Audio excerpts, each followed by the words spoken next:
திருச்சி கிழக்கில் யார் அடுத்து நிற்க போகிறா, விஜய் இடத்துல யார் ஜெயிக்க போகிறா,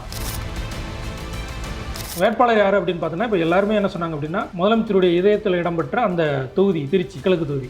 அப்போ அந்த திருச்சியில் வெற்றி பெறக்கூடியதுக்கு ரொம்ப முக்கியத்துவமான ஆட்களாக இருக்கும் அப்படின்னு இதுக்கு வந்து விடை சொல்லிட்டார் விஜய். வந்து வேட்பாளர் யார் அப்படிங்கிறத மீட்டிங்லேயே சொல்லிட்டார். அதாவது எல்லாரும் என்ன சொல்லிட்டு இருந்தாங்க, திரிசா அரசியலுக்கு வர போகிறாங்க, திரிசா தான் திருச்சியில் போட்டி போட போகிறாங்க அப்படின்னு சொல்லி ஒன்று சொன்னாங்க. திமுகவில் வந்து நம்ம இப்போ இந்த ரெடிமேடு கிச்சடி, ரெடிமேடு இடியாப்பம் இந்த மாதிரிலாம் சொல்கிறோம்ல, நம்ம ரெடிமேடாக வந்து ஆட்கள் வச்சுருப்பாங்க. எதிர்கட்சிகள் எல்லாம் சேர்ந்து நாங்கள் பொது வேட்பாளர் நிறுத்தி எல்லா தொகுதி இடைத்தேர்தல் இப்போ அதிமுக ராஜினாமா பண்ணாங்களாம் 4 பேர், இது எல்லாத்துக்குமே சேர்த்து வந்து நாங்கள் பொது வேட்பாளர் நிறுத்தி ஜெயிக்க போகணும். தமிழ்நாட்டினுடைய முதலமைச்சராக இருக்கக்கூடிய திரு விஜய் அவர்கள் ஏற்கனவே போட்டி போட்டு வெற்றி பெற்ற திருச்சி கிழக்கு தொகுதியில் அவர் ராஜினாமா பண்ணதுனால இப்போ மீண்டும் வந்து இடைத்தேர்தல் வரப்போகுது. ஸோ இந்த சூழலில் வந்து மீண்டும் அந்த வெற்றி வந்து யாருக்கு வெற்றி பெறதுக்கான வாய்ப்பு அதிகமாக இருக்குதுன்னு நீங்கள் பார்க்குறீங்க? அதாவது விஜய் அவர்கள் வந்து 2 தொகுதியில் ஜெயித்தார். ஒன்று சென்னையில் இருக்கக்கூடிய பெரம்பூர் தொகுதி, 2வது திருச்சி கிழக்கு தொகுதியில் 2 தொகுதி. பெரம்பூர் தொகுதியில் வந்து முதல்ல நன்றி சொல்லலைன்னா கூட திருச்சி மக்களுக்கு நன்றி சொல்லணும். அதில் வந்து 2 விஷயம் இருக்குது. ஒன்று வந்து அந்த மக்களுக்கு நம்ம தொடர்ந்து சேவை செய்ய முடியாமல் நிலைமை இருக்குது அப்படின்னு முதலமைச்சராக பண்ண முடியும், எம்எல்ஏவாக பண்ண முடியாது அப்படிங்கிற ஒரு இதில் ஒரு ஆதங்கத்தில் போய் நன்றி சொல்கிறார். நன்றி சொல்லிட்டு அந்த மக்கள் முக்கியமாக என்ன சொல்கிறாருன்னா, தமிழ்நாட்டின் இதயமாக திருச்சி இருக்குது, அந்த திருச்சி மக்கள் வந்து என்னுடைய இதயமாக இருக்கும். ஒரு முதலமைச்சரோட இதயத்தில் இடம் பிடித்த தொகுதி திருச்சி கிழக்கு தொகுதி. இப்போ என்ன அப்படின்னா, அந்த திருச்சி கிழக்கில் யார் அடுத்து நிற்க போகிறா, விஜய் இடத்துல யார் ஜெயிக்க போகிறா அப்படிங்கிற ஒரு எதிர்பார்ப்பு வந்து உருவாகி இருக்குது அந்த இடத்துல. ஆக்சுவலாக நீங்கள் இப்போ சொன்னது மாதிரி திருச்சி கிழக்கு அப்படிங்கிறது தமிழ்நாட்டுடைய முதலமைச்சர் இதயத்தில் இருக்கக்கூடிய ஒரு தொகுதி அப்படின்னு சொல்றீங்க. அவ்வளோ முக்கியத்துவம் வாய்ந்த அந்த திருச்சி கிழக்கு தொகுதியில் போட்டி போடுறதுக்கு யாருக்கு வாய்ப்பு கிடைக்கும்? இப்போ தாவாய்க்காவை எடுத்துக்கிட்டால் கூட அதில் யாருக்கு வாய்ப்பு கிடைக்கும் அப்படின்றது ஒன்று இருக்குது. இப்போ மற்ற கட்சிகள் போட்டி போடுவாங்களா, அப்படி போட்டி போட்டாலும் யார் வெற்றி பெறுறதுக்கான வாய்ப்புகள் இருக்குது அப்படின்றத நீங்கள் எப்படி பார்க்குறீங்க? இது வந்து நம்ம 2ஆக பிரிச்சுக்கலாம். நீங்கள் வேட்பாளர் யார் அப்படின்னு தனியாக பேசலாம், யாருக்கு வெற்றி வாய்ப்பு அப்படின்னு. வேட்பாளர் யார் அப்படின்னு பார்த்தோன்னா இப்போ எல்லாருமே என்ன சொன்னாங்க அப்படின்னா முதலமைச்சருடைய இதயத்தில் இடம்பெற்ற அந்த தொகுதி திருச்சி கிழக்கு தொகுதி. அப்போ அந்த திருச்சியில் வெற்றி பெறக்கூடியதுக்கு ரொம்ப முக்கியத்துவமான ஆட்களாக இருக்கும் அப்படின்னு இதுக்கு வந்து விடை சொல்லிட்டார் விஜய். வந்து வேட்பாளர் யார் அப்படிங்கிறத மீட்டிங்லேயே சொல்லிட்டார், அங்கே நன்றி அறிவிப்பு கூட்டத்திலே சொல்லிட்டார். பேர் தான் சொல்லலை தவிர. அதாவது எல்லோரும் என்ன சொல்லிட்டு இருந்தாங்க, திரிசா அரசியலுக்கு வர போகிறாங்க, திரிசா தான் திருச்சியில் போட்டி போட போகிறாங்க அப்படின்னு சொல்லி ஒன்று சொன்னாங்க. அப்புறம் வந்து அங்கே வந்து திருச்சி கிழக்கில் வந்து பிள்ளைமார்கள் கிறிஸ்தவ வெள்ளாளர்கள் வந்து அதிகமாக இருக்கிறாங்க, அதனால் அதே சமூகத்தை சேர்ந்த சகாயம் ஐஏஎஸ் வந்து அங்கே போட்டி போட போகிறாரு அப்படிங்கிற ஒன்றுக்கு கிளப்பி விட்டாங்க. இப்போ இந்த 2 சர்ச்சைகளுக்குமே முடிவு கட்டியிருக்காரு.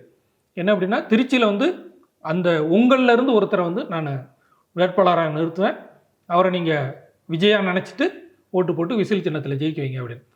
தமிழ்நாடு முழுக்க விஜய் நின்ன மாதிரி இங்கே உங்களில் ஒருத்தர் அப்படின்னா அந்த ஊருக்காரராக இருக்கலாம் அப்படிங்கிறத அவர் மென்ஷன் பண்ணுறாரு. அதிலே வந்து இப்போ நேற்று விஜய் கூட்டத்திலே வந்து பார்த்தீங்க அப்படின்னா அவருக்கு அந்த மேடையில் பேசினவங்க அல்லது நினைவு பரிசு கொடுத்தவங்க அப்படின்னு பார்த்தீங்கன்னா முன்னாள் அமைச்சர் கூப்பா கிருஷ்ணன், முன்னாள் அமைச்சர் வெல்லமண்டி நடராஜன் 2 பேருமே மேடையில் முன்னிறுத்தப்படுறாங்க. கூப்பா கிருஷ்ணனுடைய பையன் சிரஞ்சீவி விஜய் வெற்றி பெற்ற அந்த சர்டிஃபிகேட்டை வாங்குறதே வந்து சிரஞ்சீவி தான் வாங்கினார், கூப்பா கிருஷ்ணன் வாங்க. அப்போ அந்த சிரஞ்சீவி வந்து வேட்பாளராக நிற்கலாம், ஏன்னா கூப்பா கிருஷ்ணனுக்கு வாரிய தலைவர் பதவி கொடுத்துட்டாங்க, அதனால் திரும்ப அவர் எலெக்ஷனில் நிற்பாரா அப்படிங்கிறது டவுட்டு.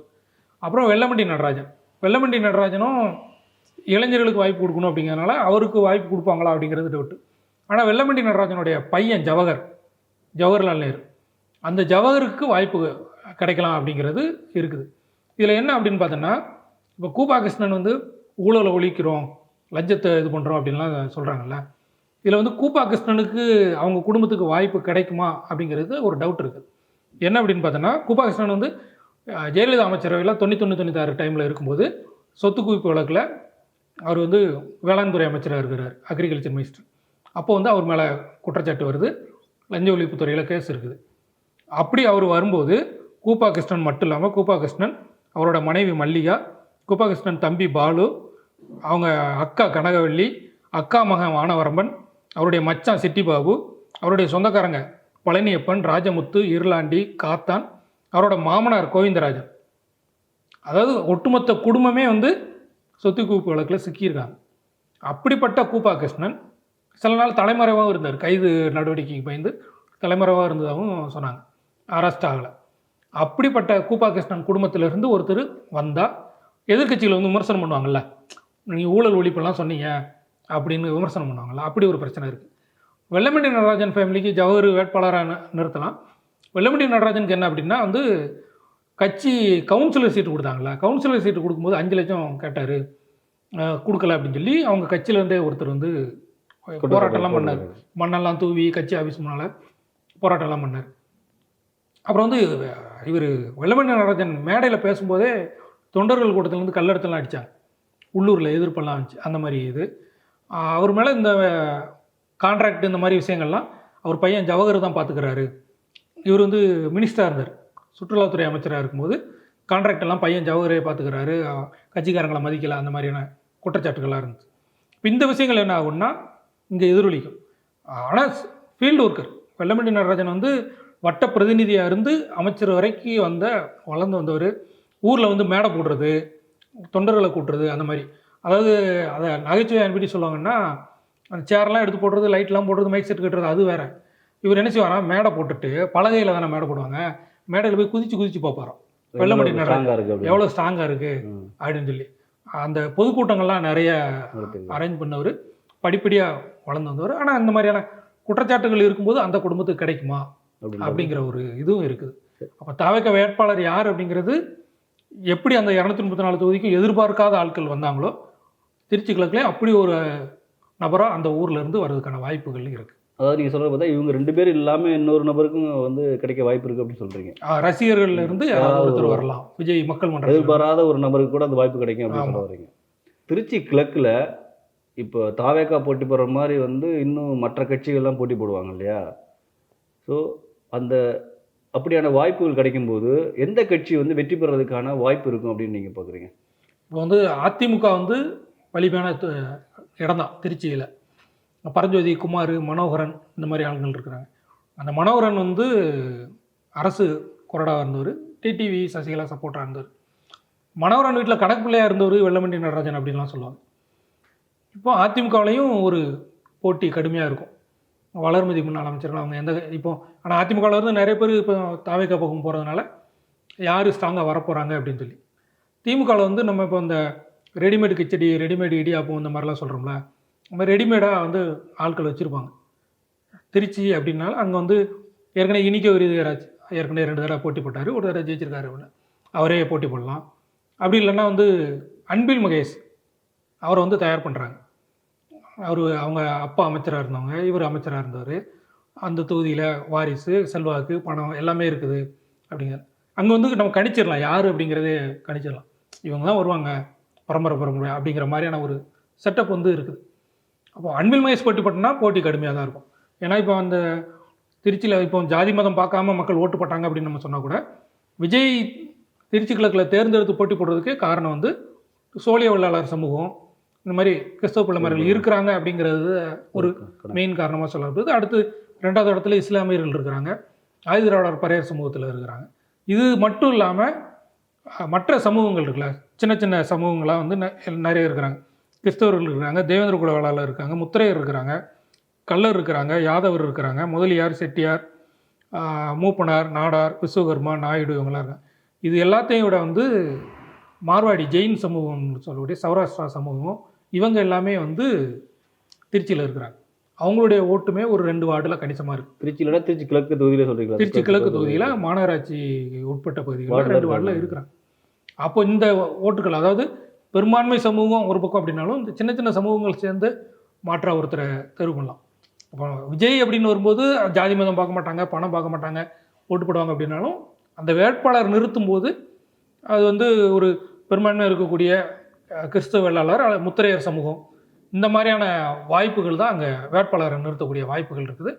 மற்ற கட்சிகளுமே அதே மாதிரியான ஒரு வாய்ப்பை வந்து தேர்ந்தெடுக்க வாய்ப்பு. சரி, இப்படிப்பட்ட அந்த சூழலில் எந்த கட்சிக்கு வெற்றி பெறதுக்கான வாய்ப்பு அதிகமாக இருக்குது அப்படின்றத நீங்கள் பார்க்குறீங்க? இப்போ திருச்சி அப்படின்னா திருச்சியினுடைய அடையாளம் இருக்கக்கூடியது மலைக்கோட்டை. இந்த மலைக்கோட்டை, ஏர்போர்ட்டு, காந்தி மார்க்கெட்டு, சுபாஷ் சந்திர போஸ் சாலை, பெரிய கடை வீதி, சின்ன கடை வீதி, இந்த மாதிரி முக்கியமான இடங்கள் எல்லாமே திருச்சி கிழக்கு தொகுதிக்கு உட்பட்டது. அது மாதிரி வணிக நிறுவனங்கள் நிறைய, ஜவுளி கடை, நகை கடை, அந்த மாதிரி எல்லாமே இந்த தொகுதிக்கு உட்பட்டதாக இருக்குது. அதே மாதிரி ஸ்கூலு, காலேஜ், இந்த மாதிரியான விஷயங்களும் அங்கே அதிகமாக இருக்குது. இப்போ திருச்சியில் வந்து போக்குவரத்து நெருக்கடி, காந்தி மார்க்கெட் அந்த ஏரியா உள்ள பிரச்சனைகள், இந்த மாதிரி நிறைய லோக்கல் இஷ்யூஸ் இருக்குது. அது இல்லாமல் சாக்கடை வந்து காவேரியில் நேராக மாநகராட்சி சாக்கடை வந்து காவேரி ஆற்றுலேயே கலக்கிறாங்க. இந்த மாதிரியான பிரச்சனைகள் அங்கே நிறைய இருக்குது. இந்த பிரச்சனைகளெல்லாம் யார் நம்ம வந்து பண்ணுவா அப்படிங்கிறது இருக்குது. இன்னும் 6 மாதம் டைம் இருக்குது. இந்த 6 மாதத்துக்குள்ளே விஜயால் தீர்த்து வைக்க முடியுமா ஒரு முதலமைச்சரா அப்படிங்கிறது இருக்குது. அது மட்டும் இல்லாமல் திருச்சியில் வந்து இப்போ கடந்த தேர்தலில் வந்து திருச்சியில் வந்து விஜய் வாங்கின ஓட்டு வந்து 90,431. அதுக்கடுத்து வந்து திமுகவோட இனியோ இருதயராஜ் வாங்கினது வந்து 62,859. அதிமுகவில் வந்து ராஜசேகரன் இருக்கிறாரு. ராஜசேகரன் வந்து 19,437 ஓட்டு. டிவிகே தான் ஜெயிக்குது. என்டிகே வந்து பெரிய ஃபேக்டராக இல்லை, 4,700 ஓட்டு தான் வாங்குறாங்க. அப்போ இந்த 3 கட்சி தான் போட்டியாக இருக்குது, அதிமுக, திமுக, டிவிகே அப்படிங்கிறது தான் இருக்குது. இப்போது இந்த அடிப்படையில் பார்த்தோம்னா விஜய்க்கு விழுந்த அதே ஓட்டு அப்படியே வருமா அப்படிங்கிறது. அதே போல் இன்னொன்று முக்கியமான விஷயம் வந்து நம்ம ஜென்சி, ஆல்ஃபா இதெல்லாம் சொல்ல ஆரம்பிச்சிட்டாங்க.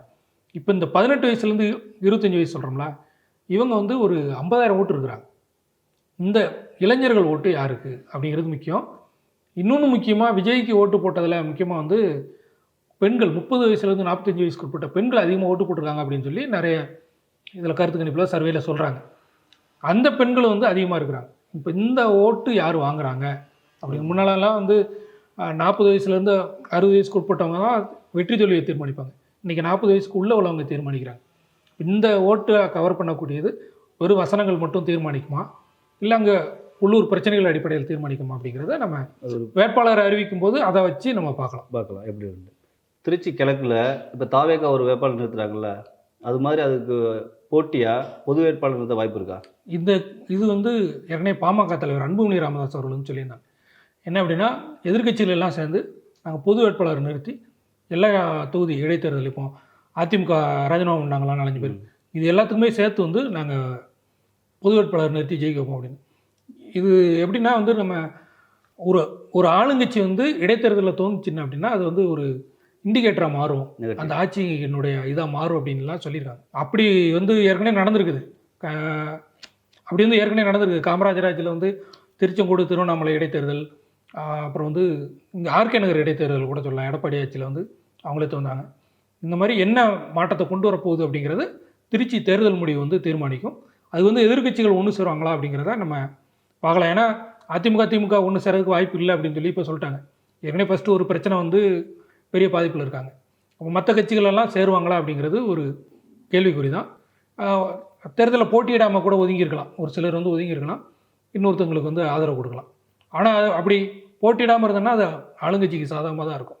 இல்லை போட்டியிடாமல் இருந்தால் மறைமுகமாக வந்து அந்த பொது வேட்பாளர் அப்படின்றது ஆகிடாதா? பொது வேட்பாளர் ஆதரிக்காது, அது ஆளுங்கட்சிக்கு சாதகமாக மாறிடும். எதிர்க்கிறவங்க யாரை எதிர்க்கிறாங்க அப்படிங்கிறது. அதனால் பலமுனை போட்டியாக உருவானா வந்து ஆளுங்கட்சிக்கு எதிர்ப்பாக மாறும் திருச்சியை பொறுத்தளவில்.